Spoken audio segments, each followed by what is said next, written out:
I'm predominantly a visual artist, but I get pretty bored always working in galleries and doing predictable things like that, and I'm always on the lookout for other variations for my creative outcomes.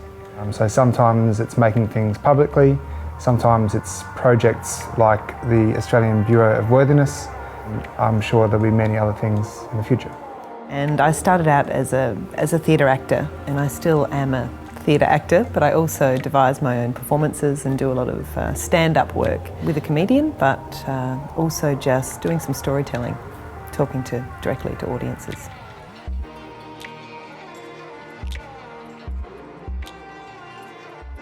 The Australian Bureau of Worthiness began when I was travelling down Port Road a lot, and I started to wonder who was in the shops of Port Road. Were they okay? Were they doing all right in their lives? I wanted to talk to them. So I kept going with that idea and realised I wanted to ask them a particular question, which was what made their day worth it. So that idea led to the concept of I met, etc. I met Port Road, I met Goolwa, I met the Falls Festival, where I would go and talk to these people and get their responses, and then I wanted to make a show back to them to say, hey, this is you, this is who you are.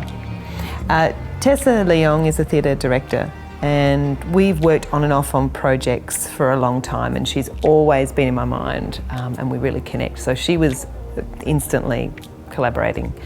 To have James on board, Tessa kept going, I think there's another person we should have. And I was like, I think we're okay, actually. And she kept suggesting, and then James Dodd ended up coming on board, and from the first day it was obvious. Huzzah! Yeah, it was great.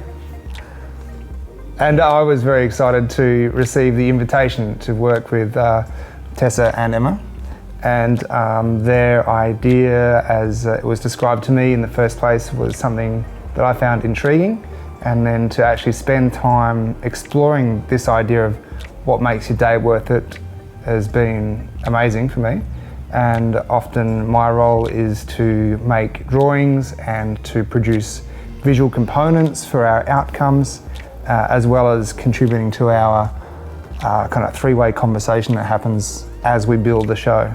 So we all ask the question of the people in the place that we're in.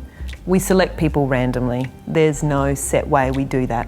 We form one connection which leads to another, which leads to another. We each follow our own interests as artists, come back together, retell what we found, or show what we found in the case of Jimmy occasionally. And then from that bank of information, from three different minded artists, we put together the presentation at the end, which I always perform in, and Jimmy designs more or less, and then Tessa puts it together.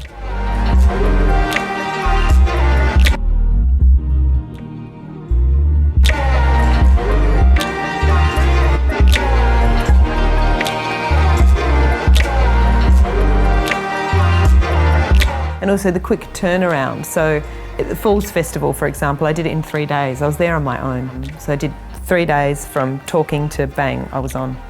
And in other places it's 10 days. For I'm at Hindley Street, it will be 3 weeks actually, because we really want to sink into this street, this diverse, crazy street that we've spent many a night on, but not many a conscious day on. And it's got such a broad range of shops and people and things happening all the time. So we thought it needs time to really delve in there. So that's going to be great. But my point being that the quick time turnaround makes it very contemporary, obviously. It is of right now.